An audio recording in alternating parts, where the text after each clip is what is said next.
Paz do Senhor, meus irmãos, tudo bem? Estamos começando mais uma escola bíblica. Seja muito bem-vindo, você, meu irmão, minha irmã, que estão acompanhando essa escola bíblica. Estamos estudando a carta de Tiago, ok? As perspectivas para uma vida cristã relevante. A carta a Tiago é considerada o livro de Provérbios do Novo Testamento para alguns teólogos, porque você vê ali frases, né, que nós costumamos a falar. Deus não faz acepção de pessoas, resistir ao diabo e ele fugirá de vós. Deus não há mudança nem sombra de variação, né? A oração do justo pode muito em seus efeitos. Frases que nós lembramos na nossa vida cristã estão todas nessa carta de Tiago. Por isso que ela é considerada por alguns teólogos como o livro de Provérbios do Novo Testamento. Hoje a lição número 5, ok? Número 5, o cristão e a imparcialidade. O cristão e a imparcialidade, ok? A lição agora é da editora Kalel, ok? E é desenvolvida pela nossa escola teológica, a ET Blue, ok? Vamos lá então. Lição número 5, o cristão e a imparcialidade. O textuário, que agora se chama texto-chave, como é a carta de Tiago, né? Consequentemente, Tiago, capítulo 2, versículo 8 e 9, que diz assim: Todavia, se cumprirdes conforme a Escritura a lei real, amarás o teu próximo como a ti mesmo, bem fazeis. Mas, se fazeis acepção de pessoas, cometeis pecado e sois redarguidos pela lei como transgressores. Bom, o comentarista aqui, né? A leitura bíblica em classe é carta de Tiago, capítulo 1, versículo 12. Então, nós vamos comentar 12 versículos da carta de Tiago. Então, para ficar melhor o entendimento. Então, Tiago, capítulo 2, versículo 1 a 12. Acompanhe comigo. Amém? Sejam todos bem-vindos, né? Os irmãos que estão aí acompanhando. Tiago 2, 1 a 12. Versículo 1. Meus irmãos, não tenhais a fé do nosso Senhor Jesus Cristo, Senhor da glória, em acepção de pessoas.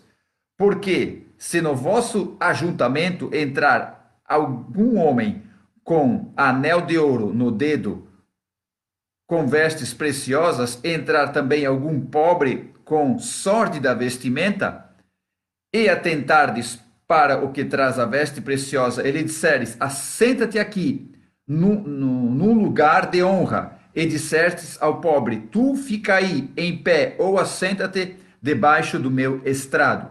Versículo 4. Porventura não fizeste a distinção dentre vós mesmos, e não vos fizestes juízes de maus pensamentos? Versículo 5. Ouvi, meus amados irmãos, porventura não escolheu Deus aos pobres desse mundo para serem ricos na fé e herdeiros do reino que prometeu aos que o amam? 6. Mas vós desonrastes o pobre. Porventura não vos oprimem os ricos e não vos arrastam aos tribunais? Versículo 7. Porventura não blasfemam eles o bom nome que sobre vós foi invocado? Versículo 8.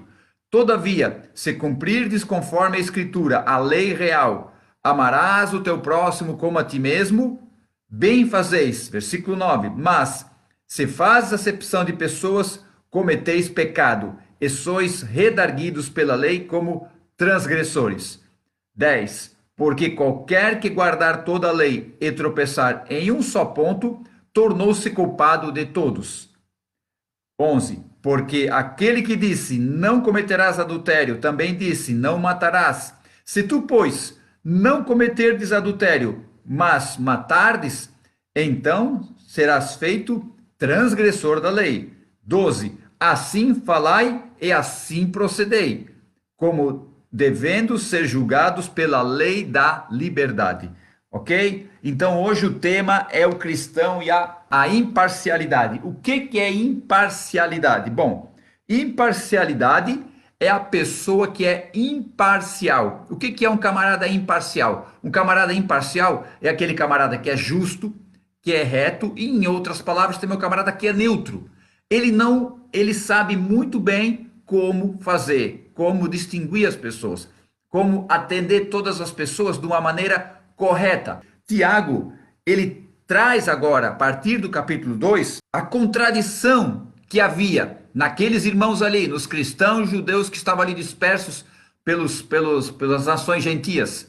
Ele traz ali a contradição que existia entre a prática religiosa e a atitude cristã deles. Quer dizer, eles tinham uma prática religiosa que as pessoas olhavam, oh, aquele lá é cristão, pela prática religiosa dele, mas a atitude cristã dele não condizia com a prática religiosa dele. É o verdadeiro prega, mas não vive, ok? Então vamos falar sobre isso aqui. Então era alguma coisa que estava acontecendo ali naquelas comunidades de fé, né, que Tiago escreveu para um povo específico, apesar da carta ser universal, ele escreveu para um povo específico, ok? Porque nós podemos, que qualquer cristão pode aplicar todos os ensinamentos dessa carta na sua vida, por isso que é chamada carta universal. Mas eu creio que ele escreveu para um povo específico. Então, esse problema devia estar acontecendo ali no meio do povo de Deus, a acepção de pessoas. As pessoas não estavam sendo imparciais, ok? Não estavam sendo imparciais.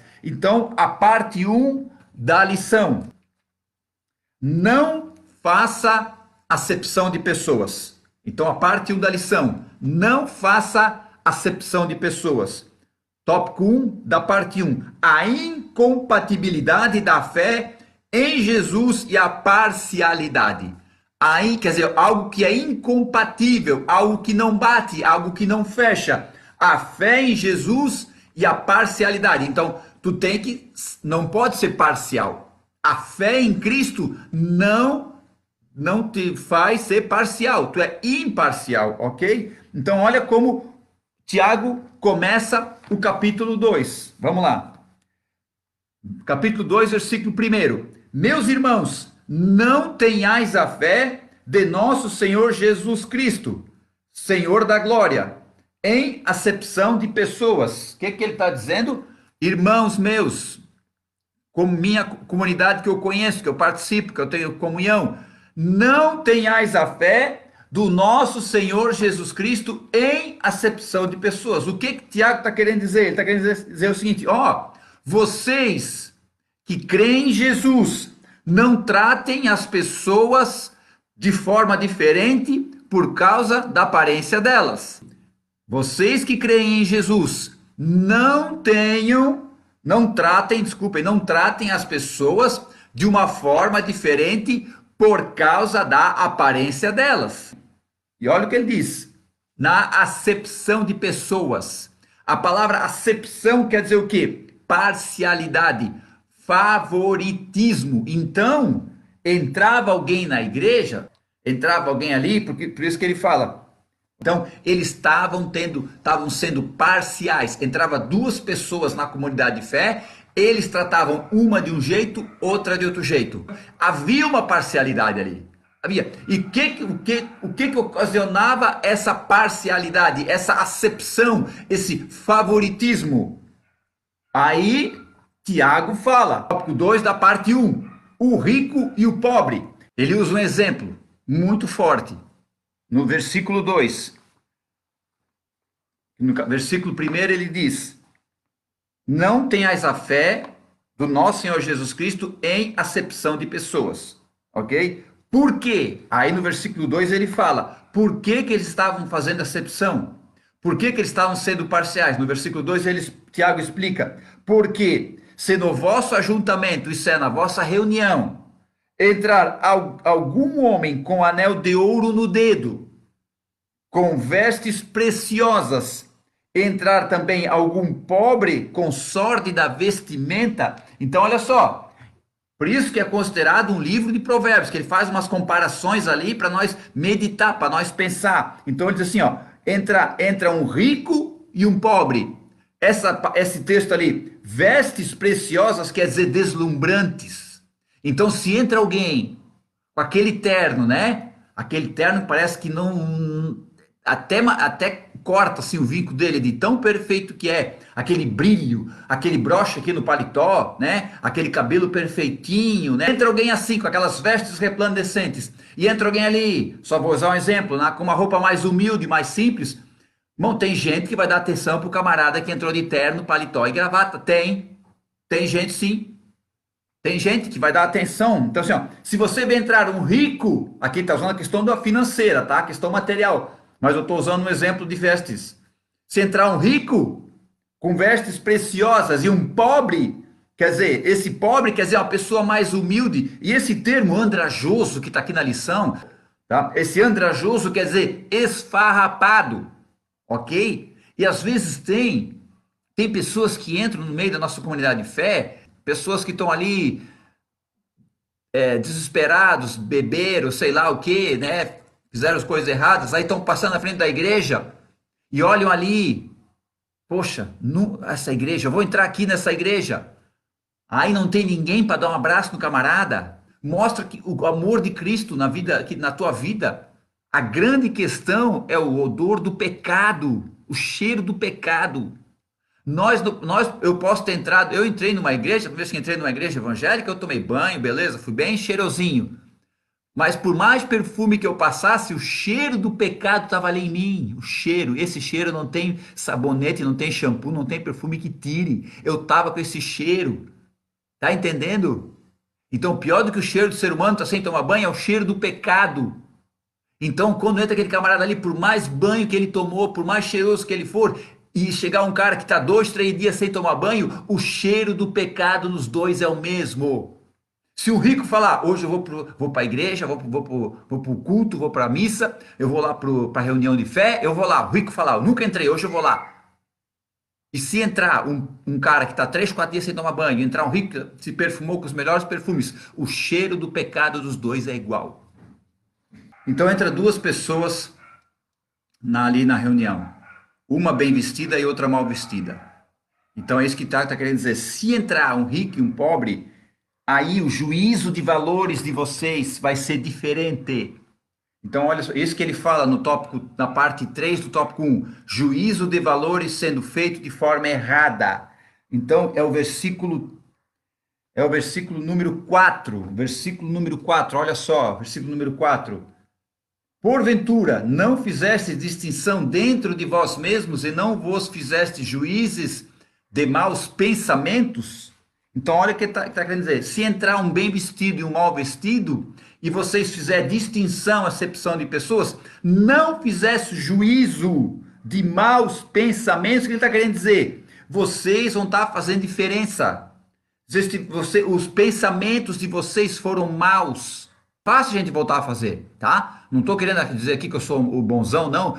Eu já fiz isso, é muito fácil a gente fazer. A gente vê uma pessoa, a gente julga pela aparência.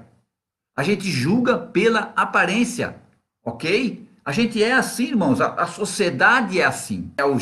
Como esse mundo é, tá? Mas aqui era na comunidade de fé. Eles estavam tratando as pessoas diferente. O rico era bem tratado, o pobre não vou dizer que era maltratado, mas não dava atenção para o pobre. Olha só, os seus pensamentos malvados, maldosos, pensamentos, o seu raciocínio, e ele é perverso, isso ele é mal intencionado. Isso é por quê, irmãos? É por causa da nossa natureza pecaminosa.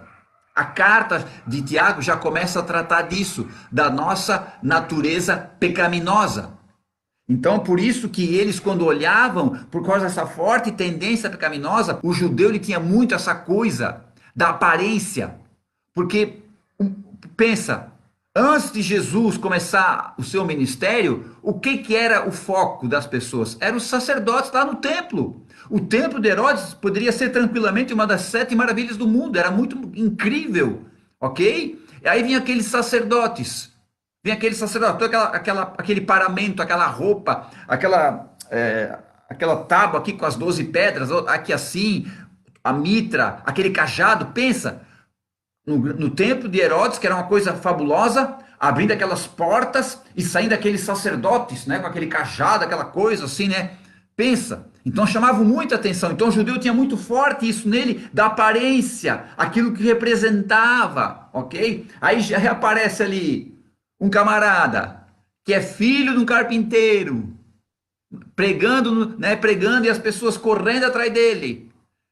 Ciúme, pintou ciúme. Então, mas acontece que isso era muito forte no judaísmo. Então, esses judeus que se converteram ao cristianismo, eles ainda tinham muito forte isso. Deus tem que trabalhar na vida deles. Então, por isso que essas cartas são importantes para aquela comunidade de fé, para eles entenderem que eles não podem olhar a aparência das pessoas. O seu pensamento, o seu raciocínio não pode ser mal intencionado, não pode ser maldoso. Você tem que olhar para as pessoas igual. Então, gente, nós temos que cuidar muito com essas coisas. A aparência. E nós do Ministério Assembleia de Deus, às vezes nós honramos muito a aparência. O quê? A questão, eu acho muito bacana, muito legal o terno, a gravata, eu acho bonito, não sou contra. Né? Só que isso não pode ser o foco.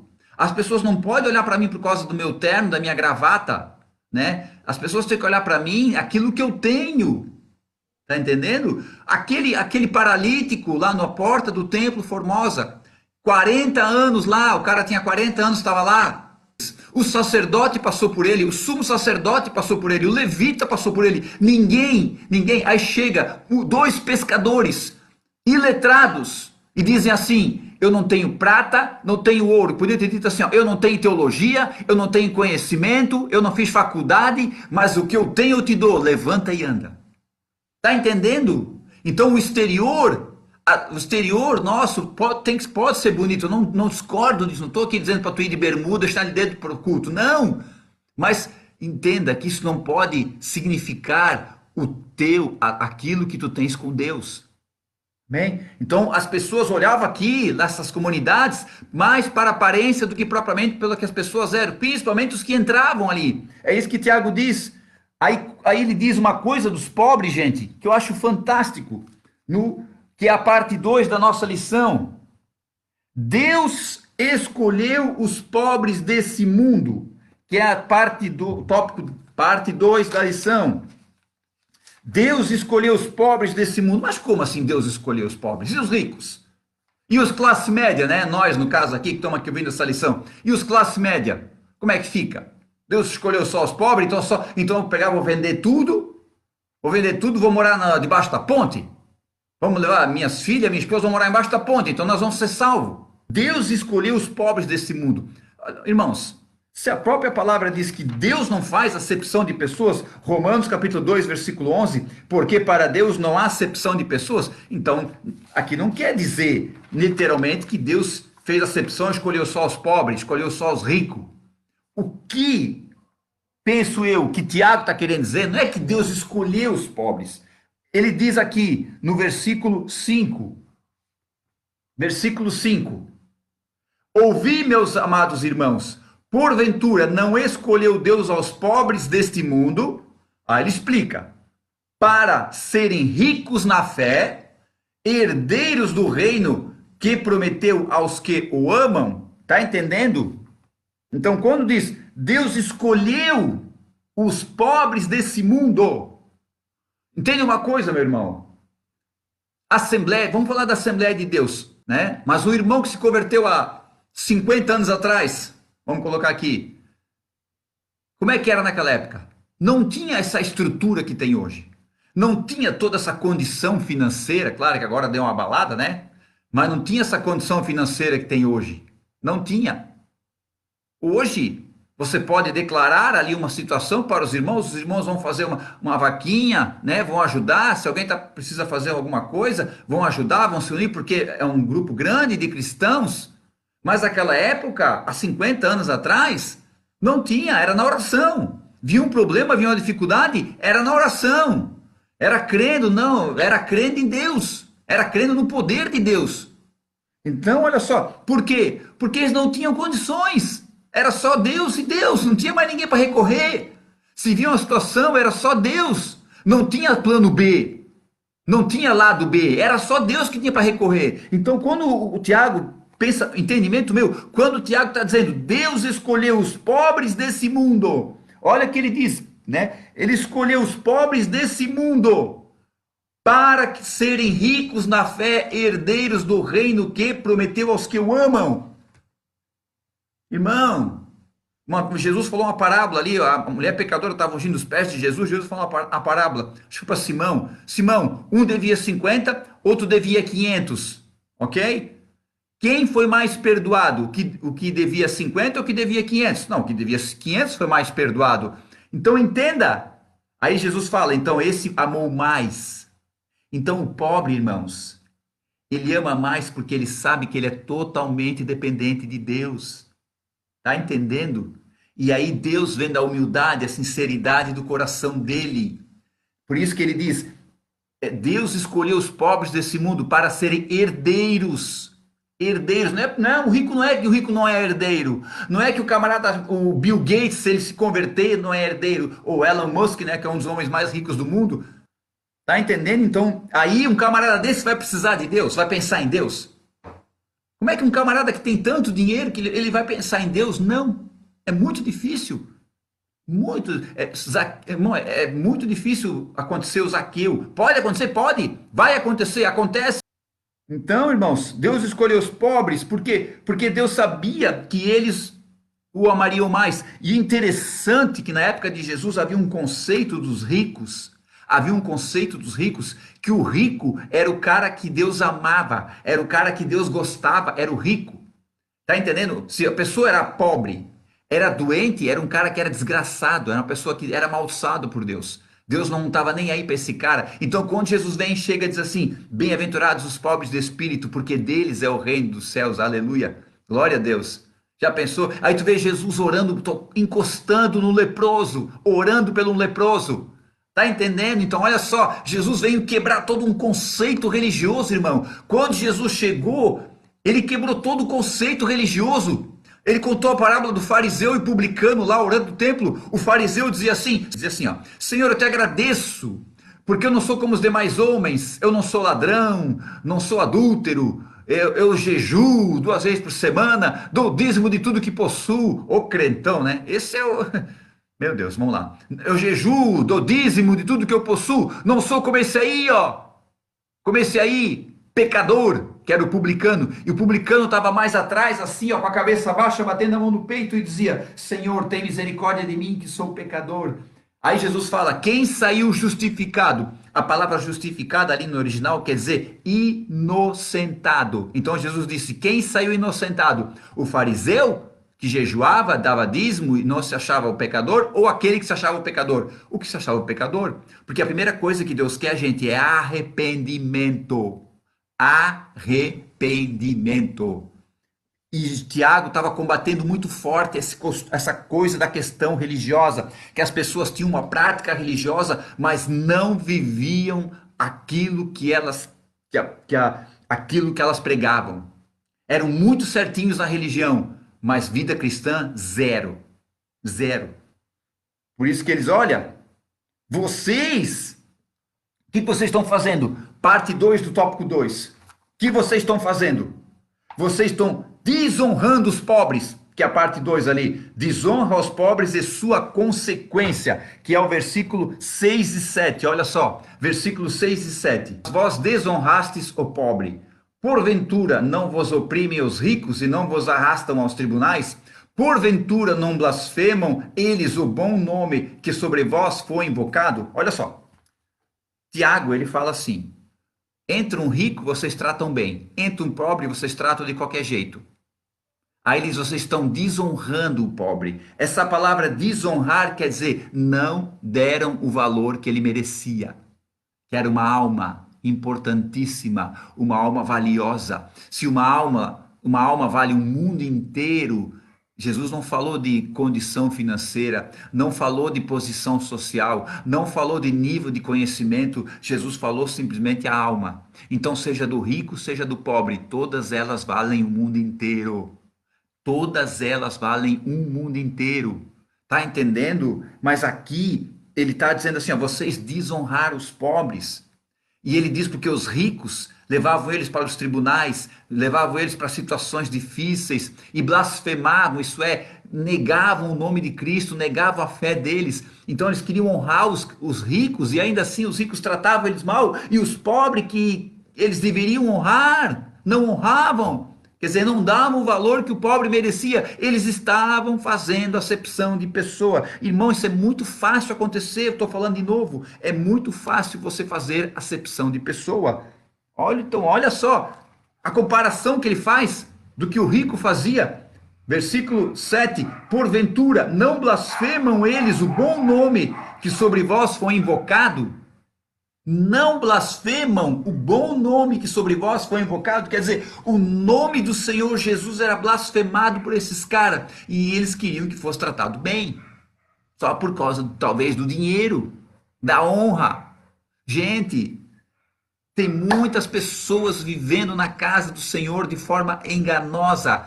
Não que eles são mentirosos, não, eles estão enganados. Acham que está tudo bem, acham que está tudo certo, estão enganados. Por quê? Porque eles vieram com a condição financeira deles, a condição financeira abençoada, vantajosa, e eles estão sendo tratados de uma forma diferenciada. Então eles acham que até são um camarada que tem alguma coisa de Deus, só que às vezes não tem nada. E ninguém tem coragem de chegar lá e dizer, ô camarada, tu tem que crescer na graça do conhecimento. Hã? E o camarada acha que está bem com Deus, que é um homem de Deus, só porque está sendo muito bem tratado. Ninguém vai falar nunca uma palavra contrária à vida que ele está levando, com medo que ele pare de contribuir, com medo que ele saia dali e perca uma contribuição. Mas o maior valor que ele tem não é o dinheiro, não é o dízimo, o maior valor que ele tem é a alma dele. A alma dele, gente, isso é muito sério. Vós desonrastes os pobres, quer dizer, tem que dar valor para os ricos pela alma deles. Tem que dar valor para o pobre na alma deles. Então tem que tratar os dois igual. Tem que tratar os dois igual. Meu Deus, gente. Vamos lá. Para encerrar, a parte 3. Parte 3. A lei régia e a imparcialidade. Parte 1, tópico 1 da parte 3. O amor, nossa lei régia. Verso 8. Todavia, se cumprirdes conforme a Escritura, a lei real, na lição diz lei régia, né? Deixa eu ver aqui. Só um minutinho, irmãos. Versículo 8. Aqui diz lei régia, aqui na lição. Mas a nossa João Ferreira de Almeida diz lei real. Se cumprirdes a lei real, amarás o teu próximo como a ti mesmo, bem fazeis. Então, olha só. O que o comentarista falou aqui na parte 3, no tópico 1 da parte 3. O amor, nossa lei régia. Então aqui está o grande problema, o grande foco, a grande questão que eles, por que eles faziam acepção de pessoas? Porque eles não tinham essa lei régia, essa lei real, que é o quê? O amor. Eles não tinham isso. Não tinham a lei régia, a lei real, que era o amor. Por quê? Aí que eu falo. Como eram judeus convertidos ao cristianismo, a lei de Moisés era muito forte. Então a lei de Moisés simbolizava o quê? Simbolizava preceitos religiosos, regras religiosas. O camarada é um bom motorista. Por quê? Porque não tem nenhum ponto na carteira. Porque nunca teve uma infração de trânsito. Então, olhando as regras que ele cumpriu, é um bom motorista. Mas sabe lá como é que ele dirigiu? Sabe lá se ele nunca fez uma barbeiragem? Você não viu ele dirigindo. Então você olha as regras que ele cumpriu, você acha, nós falamos e dizemos que é um bom motorista, porque não tem nenhum ponto na carteira, porque não tem nenhuma infração de trânsito. Mas será que ele é um bom motorista? Tá entendendo, irmãos? Então, às vezes, tá vendo como é uma questão muito fácil nós cumprirmos uma regra religiosa e não cumprirmos aquilo que Deus quer na nossa vida? Vê como é muito fácil? O que é essa lei real? A lei real é a lei central.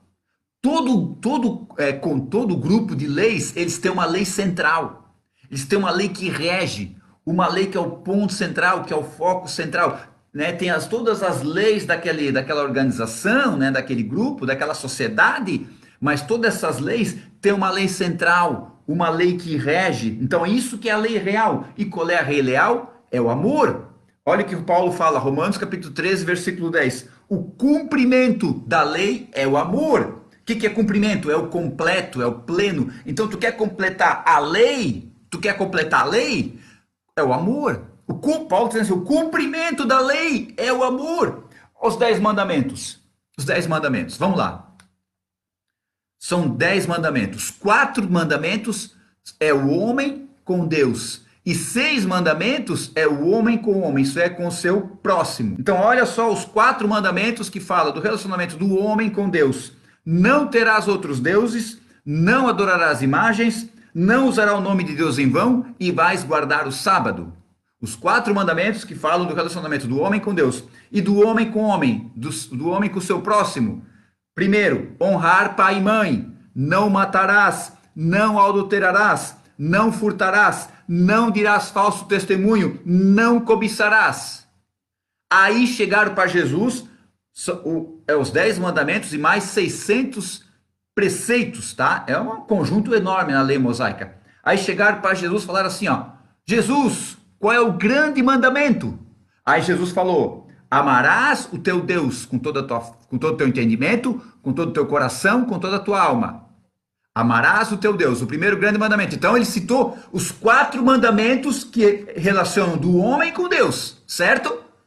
Aí ele falou, e o segundo, semelhante a este, amarás o teu próximo como a ti mesmo. Então agora ele citou os 6 mandamentos que falam do relacionamento do homem, com seu próximo. Então aí ele fala assim, Jesus, desses 2 mandamentos depende toda a lei e profetas. Essa palavra depende quer dizer significado. Então, desses 2 mandamentos, amarás o teu Deus e amarás o teu próximo como a ti mesmo, depende, é o significado de toda a lei. Então, quando você cumpre com amor, você está cumprindo a lei. Escuta, tu ama tua esposa, certo? Tu vai adulterar? Não. Por quê? Porque tu ama tua esposa. Não porque tem lá na tua casa um livro de regras. Não pode trair a esposa. Não. Tu não vai trair porque tu ama ela. Você não trai a sua esposa porque você quer trair, mas você não trai porque não quer trair. Você não trai porque você ama ela. Então o amor é a base. Então a grande lei real, por isso que Tiago fala, versículo 8. Todavia, se cumprirdes conforme as escrituras, a lei real, quer dizer, a lei central, aquilo que move toda a lei. Gente, eu não posso seguir um livro de regras se eu não tiver a lei real. Olha que Tiago fala, amarás o teu próximo como a ti mesmo, bem fazeis. Quer dizer, eles não estavam cumprindo a lei real, eles não estavam olhando as pessoas com amor, entrava um rico, olhavam com interesse, entrava um pobre, olhavam com desprezo, mas quando você olha com amor, você vê um rico entrando ali na tua comunidade de fé, você vê um rico entrando e tu olha assim, poxa, o cara chegou com a BMW, olha o relógio do cara, olha a roupa do cara, o cara deve ter muito dinheiro, aí tu tem que pensar assim, ó, poxa, mas se ele vem aqui com todo esse dinheiro, com toda essa ostentação, alguma coisa não está legal na vida dele, ele deve estar triste, ele deve estar depressivo, o dinheiro não está preenchendo o vazio da alma dele, e é verdade, tá entendendo? Assim tens que olhar para ele, não pelo que ele tem, mas pelo que ele é, uma alma preciosa. Aí entra o pobre, tu tem que pensar assim, poxa, o cara está vindo aqui na comunidade de fé, glória a Deus, poxa, olha só, ele deve estar precisando de uma ajuda, e ele está vindo aqui pedir para Deus, vamos orar por ele, vamos ajudar ele, vamos ver o que a gente pode fazer, e tu vai tratar os dois com amor, meu Deus, gente, então quando tu olha com olhos de amor, é muito diferente. Nós temos que parar de ser evangélico e ser mais amoroso. Temos que parar de ser religioso e ser mais amoroso. É isso que Tiago estava pedindo para esse povo aqui. Vocês têm que cumprir a lei real. O que é a lei real? É o amor. E é fácil, gente, a gente não cumprir essa lei. Porque é só pisar no nosso calo. Cada um tem um calo, irmão. Não vem para cá, não. Eu tenho um calo, tu tens um calo, todos nós temos um calinho. É só pisar ali. Pisa ali para ver se tu ainda é crente. Enquanto ninguém pisar no nosso calo, mano, tá tudo bem. Oh, glória a Deus, aleluia. Pisou no calo, irmão, já. Mas aí o que falta? Amor. Amor, irmão. Amor. Jesus fez tudo por amor. Aquele jovem rico que não quis, que disse que fazia tudo desde a mocidade. Aí Jesus assim, falta uma, a palavra diz, e Jesus amando-o, disse, falta uma coisa, vem tudo que tens e dá aos pobres e segue-me. Jesus não era hipócrita. Jesus falou aquilo com amor. Ele viu que aquele jovem estava agarrado aos seus bens. E Jesus queria que ele seguisse, mas seguisse por amor. Não pensando, Jesus, eu vou abençoar o ministério, Jesus. Tu vai pregar em todos os países, eu vou te levar lá para o Brasil, nem descobriram ainda, vou te levar para o Brasil, Jesus. Vou te levar lá para a Inglaterra, vou te levar para os Estados Unidos, né? Nem existe ainda, mas vou te levar para lá, Jesus. Tu vai ver, eu vou financiar todo o teu ministério, Jesus. Não, Jesus não queria isso. Jesus queria que ele seguisse ele por amor, não porque ele tinha dinheiro. Meu Deus, gente. Meu Deus. Meu Deus. Vamos lá. Então, a lei real é o amor. A relação da lei real e o favoritismo. Verso 9. Olha o que Tiago fala. Vamos lá, verso 9. Mas se fazeis acepção de pessoas, cometeis pecado, e sois redarguidos pela lei como transgressores.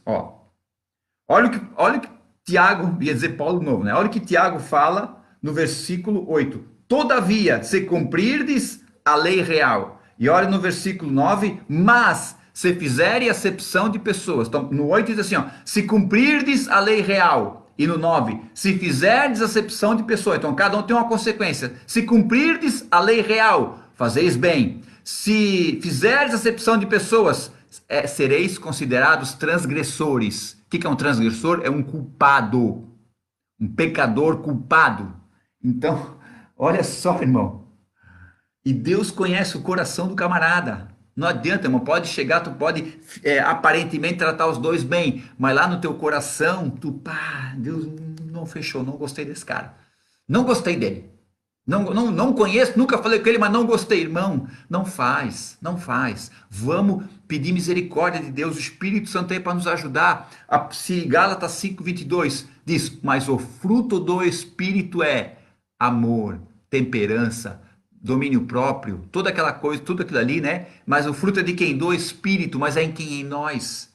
Então tem que dizer, Espírito Santo, falta mais paciência para mim, Espírito Santo. Ele vai te ensinar, irmão, se prepara. Mas falta paciência, me dá essa parte do fruto, Espírito Santo. Aí ele vai produzir em ti. Mas tu tem que ser humilde, tem que ser sincero, ok? Então, versículo 9. Então, se eles não cumprirem a lei real e cumprirem e fizerem acepção de pessoas, serão considerados transgressores, isso é, culpados. Então, Tiago volta para lá. Ele começa, olha, lá no começo da carta, né, ali no capítulo 2, né? Camada, vocês estão fazendo acepção de pessoas. Aqui ele volta de novo para o tema e diz, vocês são considerados culpados. São considerados culpados, ok? O valor da lei régia, para encerrar a terceira parte do tópico 3, o valor da lei régia. O valor da lei régia. Versículos 10 a 12. Vamos lá. Vai encerrar. Porque aquele que disse, não cometerás adultério, também disse, não matarás. Se tu, pois, não cometeres adultério, mas matardes, então serás feito transgressor, culpado da lei. Assim falai e assim procedei, como devendo ser julgados pela lei da liberdade. O que Agora, Tiago estava querendo explicar o valor da lei real, da lei régia, segundo o comentarista. Tá entendendo? O valor da lei. Qual é o valor da lei régia? O valor da lei régia era o amor. O amor é a lei régia, a lei real. E o que ele diz no versículo 12: assim falai e assim procedei. Olha só, fala e vive. Assim falai e assim procedei, como devendo ser julgados pela lei da liberdade. Lei da liberdade.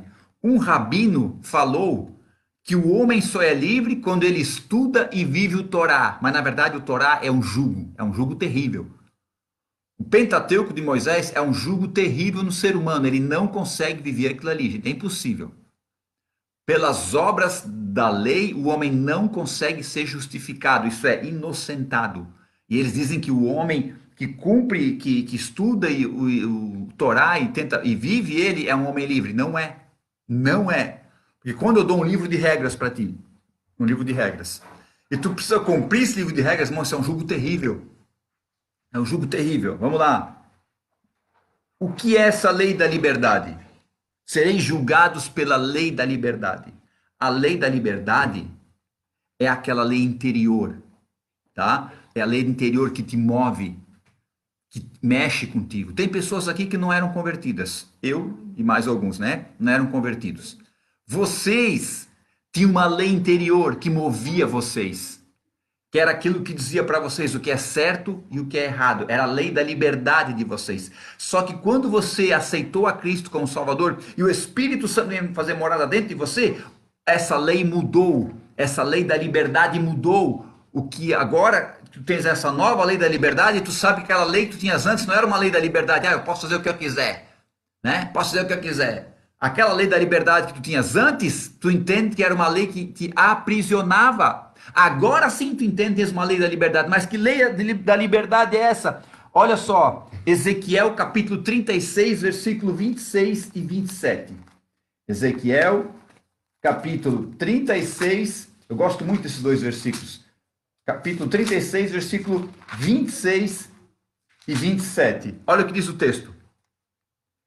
E vos darei um coração novo, e porei dentro de vós um espírito novo.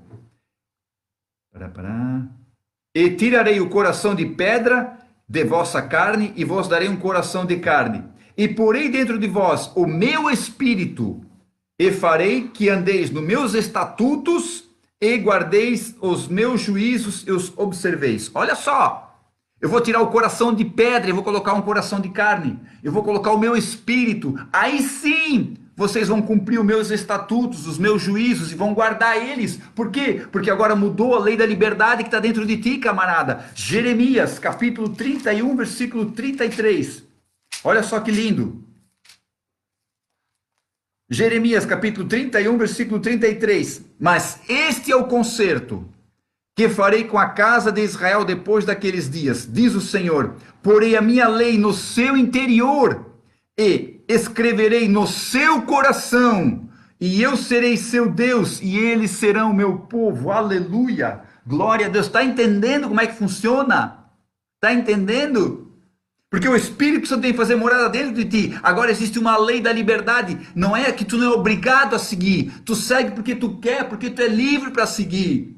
Tu obedece, tu ama a Deus, não porque existem ali os 10 mandamentos, amarás o teu Deus, não farás imagens, não adorarás imagens, não guardarás o sábado, não dirá o nome de Deus em vão. Tu não vai fazer porque tu tens um livro de regras para seguir. Tu vais fazer porque existe uma lei da liberdade dentro de ti. E essa lei que tem uma lei real, que é a lei do amor. Aleluia. Glória a Deus. Tá vendo, meu irmão? Essa é a grande liberdade em Cristo Jesus. Não é seguir um livro de regras, não é seguir um regulamento interno, né? A grande liberdade em Cristo Jesus tu faz porque tu quer, porque tu tem desejo, porque tu ama o Senhor, tu vais fazer para agradar Ele, para honrar Ele. Quem evita o pecado, quem não quer mais pecar, está honrando a Deus. Honra quem tu ama. Olha o que Tiago falou, né? Que o Deus escolheu os pobres para ser herdeiros do reino, porque amam a sua vinda. Foi o que Paulo falou na segunda carta de Timóteo, capítulo 4, versículos 7 e 8. Combati o bom combate, acabei a carreira, guardei a fé. Desde agora, a coroa da justiça me está preparada. Olha só, aí olha a profecia que ele largou. Não somente a mim, mas a todos quantos amam a sua vinda. Aleluia! A lei interior que está aqui dentro de nós, camarada. Que coisa linda! Então tu não vai fazer exceção de pessoas. Tu vai tratar todos iguais. Por quê? Porque tem uma lei da liberdade, a lei interior que está na tua vida, que é o Espírito Santo te direcionando, te moldando, te fazendo ser transformado dia após dia. Amém? É isso que Tiago queria trazer para aquele pessoal ali. É isso que Tiago queria trazer. Vocês têm que ter essa lei interior agindo dentro de vocês. Como é que eu faço isso, irmão? Querido, é só orar. Entra no teu quarto, fecha a porta e ora ao teu pai que vê o secreto, e teu pai que vê o secreto te recompensará. Tudo que tu não consegue fazer pela tua força, pede ajuda ao Espírito Santo. Aleluia. Glória a Deus. Amém? Glória a Deus. Muito obrigado pela tua participação. Vamos ver. Deus abençoe. Muito obrigado pela participação de todos. Deus abençoe. Fique na paz. Beijo no coração. Tchau.